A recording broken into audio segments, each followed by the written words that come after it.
Ya, Alhamdulillah tiba masanya untuk kita ke segmen dari lensa yang akan kita bawakan hari ini berkenaan dengan perkongsian peralatan fotografi. Pastinya penonton kita memang tidak sabar-sabar lagi ingin mengetahui apakah yang akan bakal ditunjukkan dan dikongsikan sebentar lagi. Ya. Alhamdulillah sekarang berada di sebelah kanan saya Yang Mulia Tuan Hasnan bin Haji Abdul Kahan, ya. Ahli Pertubuhan Fotografi Negara Brunei Darussalam bersama kita dalam ruangan dari lensa ini. Assalamualaikum Tuan. Waalaikumsalam warahmatullahi wabarakatuh. Apa khabar Tuan? Sihat pagi ini, ya? Alhamdulillah. Alhamdulillah. Gembira rasanya pagi ini, Mahira. Kita ini berkesempatan bersama dengan Tuan Hasnan bin Haji Abdul Kahan, ya, ahli Pertubuhan Fotografi Negara Brunei Darussalam, ya.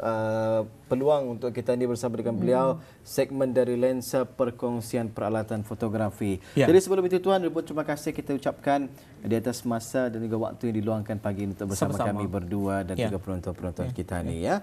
Perkongsian peralatan fotografi, kalau audio saksikan dan juga lihat di atas meja rampai pagi kita ini, kita sebenarnya dihidangkan dengan sedikit peralatan yang agak sedikit sophisticated lah, ya. Susah dan juga saya sendiri kurang mengetahui fungsi dan juga apakah di sebalik peralatan-peralatan ini tadi. Jadi Tuan akan mengongsikan, ya, mengenai dengan tajuk kita pada pagi ini. Jadi terlebih dahulu kita berikan peluang untuk mukadimah tajuk kita ini. Silakan. Okey. Bismillahirrahmanirrahim. Assalamualaikum warahmatullahi wabarakatuh. Bercakap mengenai dengan peralatan fotografi ni, memanglah semestinya untuk menjadi seorang jurugambar kita ni memerlukan kamera. Itu yang penting sekali lah. Apa jenis kameranya tu terpulanglah kepada apa yang kita ni terdapat. Maksudnya itu cuma tu. Dan semestinya high end kamera ataupun apa, gunakanlah kamera yang ada. Apa yang ada. Ya, kalau sekarang kita ni lihat telefon bimbit ada kamera juga. Telefon bimbit pun ada kamera. I think laptop pun ada kamera. Boleh ke tu dikatakan kamera? Almost 100% kita ni terdapat kamera. Betul. Terutama yang orang dewasa kerana kita ni ada mobile phone dan atau ada kamera. Yes. Ya, itulah kan sekarang ini semua orang boleh jadi fotografer. Tapi sebenarnya untuk menjadi fotografer profesional ini bukan mudah sebenarnya. Jadi sebab itulah kita undang tetamu kita untuk berkongsi ilmu berkenaan dengan peralatan fotografi ini. Jadi Tuan, mungkin jika sekiranya mungkin penonton kita ni seseorang ini ingin berjinak-jinak, ya, untuk menjadi seorang fotografer. Jadi apakah sebenarnya peralatan-peralatan yang seharusnya dimiliki ni, Tuan? Okey. Silakan. Mudah saja. Of course lah, semestinya mesti kita memiliki kamera. Itu yang utamanya. Semestinya yang pertama sekali adalah kamera. Apapun bentuknya. Apapun bentuknya. Kalau kita ni kan melihat lagi dengan banyak lagi, kamera tu banyak kategorinya. Contohnya salah satu daripadanya adalah yang dipanggil DSLR. Kamera yang selalu kita ni lihat yang orang pakai yang besar-besar bentuknya tu yang dipanggil DSLR. Banyak digunakan di majlis-majlis seperti ini. Ada mirrorless lagi, mirrorless. Yang very popular nowadays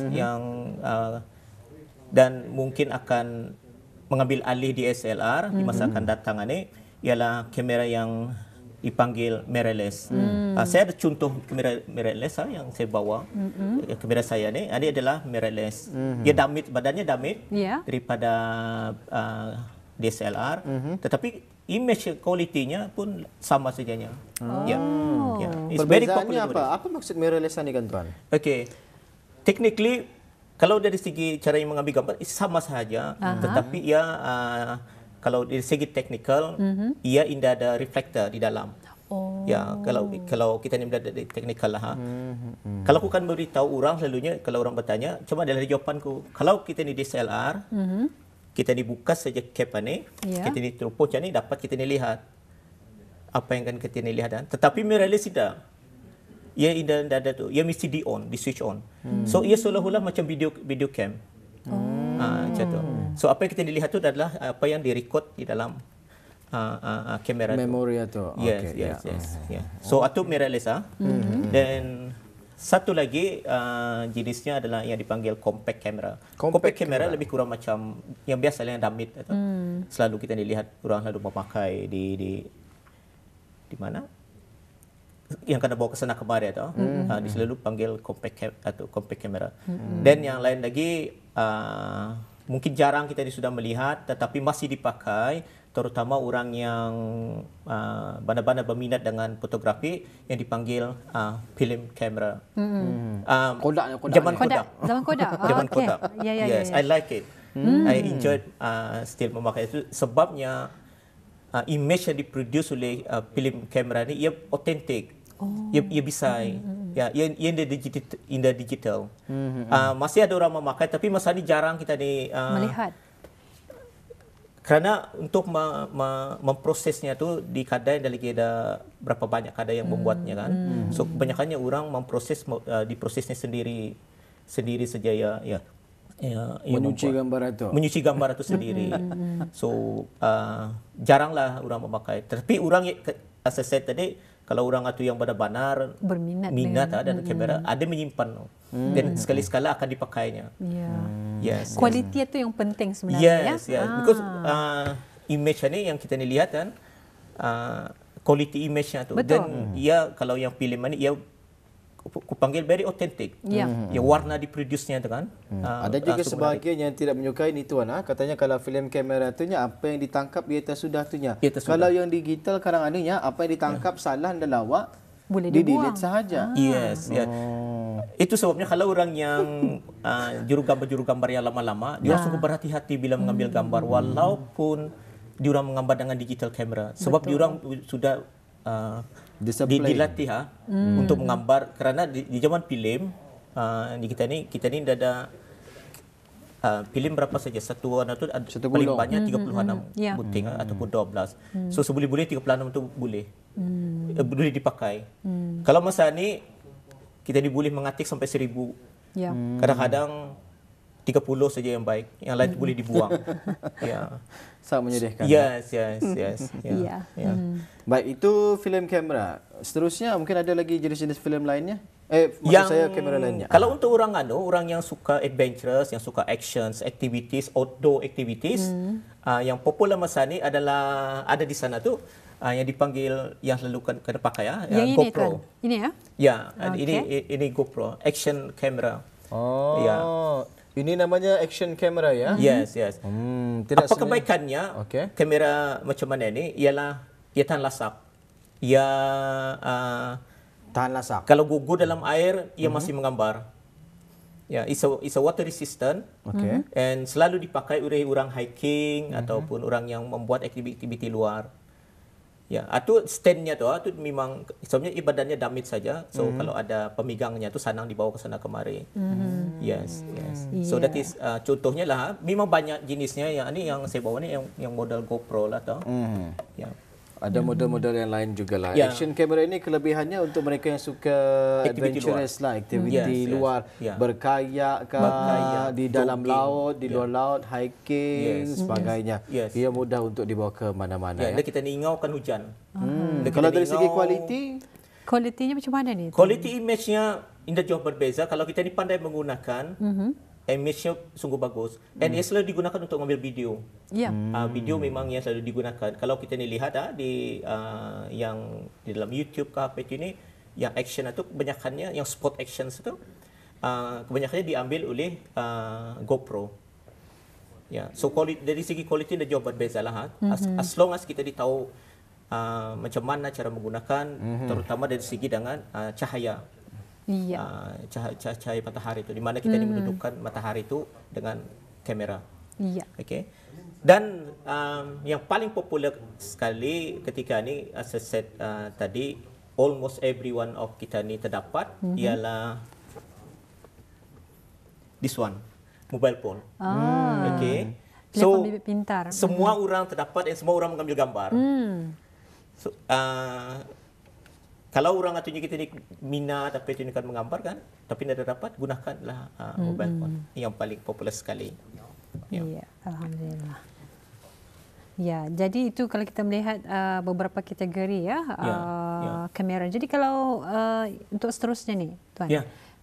Yang kedua, yang perlu ada. Yang some commentators, some fotografer menyatakan inilah yang paling penting, ialah lens. Ada orang ready untuk menginvest, berbelanja lebih demi lens. Ya. Bukannya kamera tapi lens. Kerana lens inilah yang melihat. Kalau ia melihat satu tarang, kalau ia melihat satu dapat memproduce warnanya yang bisai, bisailah potentially gambar itu akan menjadi bisai. Dan yang melihat itu adalah lensa dia yang melihat. Yes. So lensa ini pun ada kategorinya tertakluk kepada apa untuk kegunaannya. Contohnya prime lens. Prime lens macam mana? This is a prime lens. Contoh prime lens yang 50 mm. Ia fix tu, dah dapat di zoom, dah dapat di ada kan? Ia di fokusnya saja, tapi dah dapat tersuruh tertarik tu, ia dah dapat. Lensa ni banyak kegunaannya. It's a multi-purpose lens, tetapi ia selalu digunakan untuk orang yang menggambar, misalnya portrait. Portrait selalu menggunakan lens yang macam mana. Dan yang lain lagi adalah zoom lens. Zoom lens ia besar sedikit. Dan aku membawa ya. Ia panjang sedikit. Yang misalnya contohnya yang 24 ke 70 mm ataupun 70 ke 200 mm. It's a multi-purpose lens. It's a one go lens selalu kami panggil kalau fotografer. Kalau orang yang menggambar event, majlis, orang kahwin, dia selalu kena bawa. Sebabnya ia tidak payah membawa lens yang lain lagi. Tidak payah membawa 2-3 biji lens. Satu saja dibawanya cukup. Misalnya dibawanya 24-70 mm, cukuplah. Sebiji itu pun boleh ia untuk mengcover satu-satu event tersebut. So kita ni ada yang panjang, ada yang damit. Kalau dependlah di mana kedudukan kita ni. Kalau misalnya kita ni menggambar dari belakang dewan, contohnya kita ni pakai zoom lens yang besar. Jadi maksudnya di sini lens itu ada pelbagai dan itulah sedikit di antara yang kita ni saksikan sebentar tadi compact lens, ada prime lens dan juga sebagainya, zoom lens. Jadi mudah-mudahan insya-Allah nanti kita ni akan mendalami lagi sedikit peralatan-peralatan yang diperlukan untuk menjadi seorang fotografer ini. Baik, ada beberapa foto yang dikongsikan bersama kita di Rampai Pagi ini. Kita suka untuk paparkan kepada penonton-penonton kita ini. Mungkin Tuan boleh bercerita mengenai dengan foto-foto yang dikongsikan ini. Adalah contoh contoh gambar yang menggunakan handphone. Seperti saya katakan tadi, kualiti gambar yang dihasilkan oleh mobile kita ni sungguh baik. Kalau yang ada masalah ni lah, terpulanglah macam mana kita ni menggunakan and bila kita ni menggunakan cara perspektifnya tu digunakan. Ini pun ia jualnya diambil oleh mobile phone diadakan. Ini pun ia jualnya masa jogging di bandar, so ia bisa usulnya ambil saja pakai mobile phone. So ada salah satu lens lagi yang quite spesifik yang dipanggil macro lens. Macro lens ni ia dipakai untuk menggambar barang-barang yang damit. Orang yang suka menggambar serangga contohnya, barang-barang yang damit, macro lens lah dipakai. Ini contoh-contoh gambar yang diambil. Kalau indah silap ini diambil di Belalung. Kalau Belalung macro lens dengan menggunakan telefon? Indah. Kamera. Lens ada. Kamera. Okey. Baik, prime lens. Ini prime lens. As I said tadi, kalau prime lens selalu digunakan untuk menggambar portrait. Ia fix ya? Ya, it's a fix. 50 mm tadi. Selalunya orang buat bokeh. Yes, kalau kita ni melihat kelebihan prime lens ni ialah latar belakangnya. Ia boleh latar belakangnya tu ia halus. Ya tu dalam fotografi dipanggil bokeh. Lagi ia halus, lagi bagus bokehnya kan. Aperture betul aperture-nya. Kalau dibuka besar kan, yang 1 sampai 1.2, ia akan lebih halus tu di belakangnya. Ini wide angle lens. di I think semua orang kenal di mana tempatnya. Temburong. Di Temburong. Green Jewel. Yes. Ani pakai wide angle lens. Wow. Ani di apa? Wide angle lens itu sangat membantu ya untuk melihat suasana yang lebih menyeluruh. Yes. Banyak yang boleh masuk di dalam gambar itu. Ia besar. Ia dapat melihat dengan besar. Ani zoom lens. Yang standard zoom lens I think 24-70. Ini zoom lens, menggambar burung. Itulah antara contohlah gambar yang dapat diambil oleh. Ya, jadi mungkin dapat dikongsikan juga apakah antara selain daripada kamera dan juga kategori lens yang telah pun digunakan ini, mungkin ada peralatan-peralatan yang lain itu. Peralatan-peralatan yang lain yang membantu. Yang membantu untuk membisaikan kita ni barangkali gambaran ini ialah flash. Ada contoh flash di sana tu yang di sini. Yang di ujung tu. Ini semestinya kita ni terdapat untuk permulaan kerana some camera it come with the flash. Built-in flash katanya, tapi tidak sekuat yang didapatkan lihat-lihat. Ini untuk apa tujuannya itu untuk menerangkan, untuk membagi cahaya kepada subjek. Kalau gelap apa kan digambar? Ya, kalau ia patang dia bisa kan. Betul. Ya. Okey, baik. Ia digunakan. Selalunya ini dipasangkan pada DSLR ya? Ya, DSLR, mirrorless, asal saja ada tempat menyangkutkan. Yang itu. Maksudnya ini alih-alih bateri ya? Ya, ada bateri hali-hali. Dan ada juga yang bertanyakan ni kenapa dipasang velcro di sini ni, tuan. Ya, kenapa? Itu memang selalu dipasang. Ada dua probably reasonnya kenapa ya dipasang. Satu untuk safety, kerana tantuk ini. Dua untuk kita memasang reflektor. Diffusernya tu? Ya, diffusernya. Itu kita ni gunakan. Yes. Tapi ini mainly I think kenapa simpan di sana tu. Kalau dibawa atau tantukan atau ia tantuk selalu tantuk. Okey, baik, alhamdulillah ya. Sebenarnya masih sangat mencemburi kita ini tuan. Batu baru mengenal alat dan juga peralatan baru peralatannya kan. Jadi itu perkongsian lah. Alhamdulillah sampai juga sebenarnya tajuk yang ingin disampaikan hari ini, perkongsian peralatan fotografi ya. Jadi sebelum kita ni berpisah ni, kita hanya tinggal beberapa minit sahaja lagi. Mungkin ada saranan dan juga harapan daripada tuan sendirilah berkenaan dengan tajuk dan juga topik kita pagi ini. Ada mungkin ada orang akan berminat-minat untuk menggambar. Berjinak-jinak ya. Dan ada kadang-kadangnya aku ni minatkan menggambar tapi macam mana? Should I get barang-barang macam mana ni kah? Bagi saya semestinya. Gunakanlah kamera yang kita ada. Use it. Kalau kita ada mobile phone, pakailah mobile phone. Dan ambil dari sana. Kalau kita ni dapat membangunkan minat itu, dan dari sana automatically sekarang kita ni akan mempelajarinya. Kita ni akan mulai kita ni menggoogle, mempelajari berkaitan dengan fotografi. Kita ni akan bertanya pada kawan-kawan yang minat fotografi. Kalau minat itu ada, dari sana macam tu. Yang selalu saya beritahu, jangan di Bali dulu. Takut sekarang kamera tu dipakai setahun sekali. Anak birthday baru keluar. Tahun depan, second birthday-nya, mana kamera yang dulu ni? Itu dah berbaloi kan? So, tapi kalau kita ni ada minat, ia berbeza. Ia boleh digunakan pakai apabila kita ni merasakan kita ni perlu berkarya ya. Dibawa ke sana kemari. Luar biasa sekali. Tapi saya rasa peralatan saja tidak cukup. Ada jugalah rakan-rakan kita itu katanya aplikasi ataupun software proses selepas menangkap gambar itu. Dari segi penyuntingan ni kali tuan. Itu pun penting juga. Kerana kalau digital ni kita ni dah ada memproses di kedai kan. Kebanyakannya kita ni memproses ya di rumah di depan komputer. Ada beberapa software lah yang paling common sekali, yang paling biasa sekali digunakan oleh fotografer untuk mengambil gambar.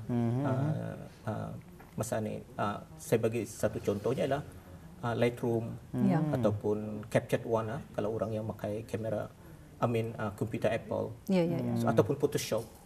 Ya, tapi untuk menjadi seorang fotografer, belajar dulu menggambar, baru belajar Photoshop. Jangan belajar Photoshop dulu. Ya, sekarang instead of kita jadi fotografer tapi jadi Photoshopper. Jadi editor. Ya, jadi editor tu pula. Itu anda tidak bisa kan? Kalau kita ni faham mengenai dan gambar, yang lain itu untuk enhance saja, bukannya membantu untuk saja memanipulate. Betul. Bukan. Alhamdulillah. Ya, nampaknya kita sudah pun berada di penghujung segmen. Nampaknya sebenarnya banyak lagi yang akan kita ingin ketahui. Mahira sebenarnya adalah antara seorang yang menggemar fotografi, mengambil gambar ya. Okey. Dan menjadi handalannya adalah dengan telefon bimbitnya ini. Ya, menggunakan telefon sahaja. Ada tips untuk beliau? InsyaAllah mungkin kita akan kongsikan selepas ini nanti ya. Ya, Alhamdulillah. Jadi terima kasih sekali lagi kepada Yang Mulia Tuan Hasnan bin Haji Abdul Kahan, merupakan ahli pertubuhan fotografi negara Brunei Darussalam. Terima kasih sekali lagi. Terima kasih dengan ilmunya. Dan insyaAllah kita akan berjumpa lagi untuk kita mengetahui lebih lanjut lagi mengenai dengan teknik ataupun peralatan fotografi ini. Terima kasih sekali lagi. InsyaAllah kita berjumpa lagi. Assalamualaikum.